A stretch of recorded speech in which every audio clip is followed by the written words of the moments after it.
Арабтардын кыйын чечен сүйлөгөндөрүнө мойнт айтпады. Сөз кылып качты. Эмнеге негер айтып атат дебеди. Ошо сөздү угуп калып Билал радиаллаху тарынган жок, сахабаларда тарынган сыфат жок болчу. Булар татыктуу деп айтты. Арабтар татыктуу деди. Арабтарды пайгамбар саллаллаху деген хадистер бар, билесиздерби? Мындай кетип калды, өзүн төмөн алып туруп, бирин алып туруп айтат.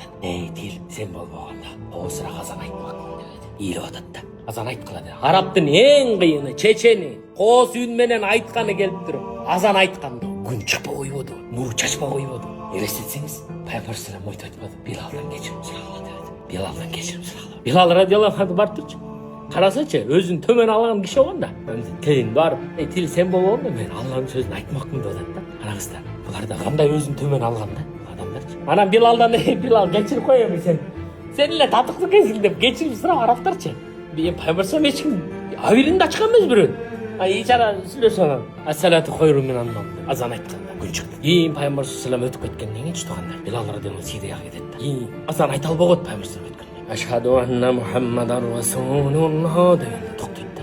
Жанагы элес пайгамбар саллаллаху алейхи менет кылгандары Кабанын жанында айтат, мен кете берейинчи туугандар дейт да. Мен бул жерде тура албайм. Пайгамбар болгон сүй, пайгамбар болгон көз карашым мен чыдай албайм дейт да. Мен кеттим деп Сирияга кетип калат.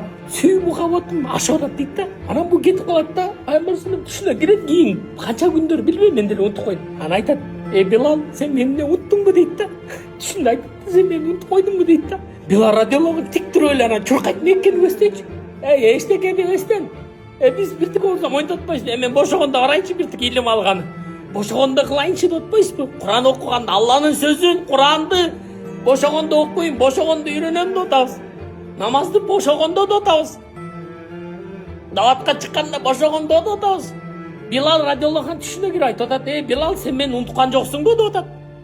Анан айтып атат: туруп эле, тик туруп эле анан чуркабады булчу. Чуркаганда Хасан Хусейн тозуп алып анан айтып атат: Билал ата, азан айтыңызчы деди, биз сагындык сизди деп атпайбы? Анан айтып атат: Аллаху акбар деп туруп айтып туруп анан Ашхаду анна Мухаммадар Расулуллах дегенде кайра токтойт болчу. Мадиналыктар элдин баары көчөгө чыгат да. Пайгамбар саллаллаху алейхи делдиби дейт да.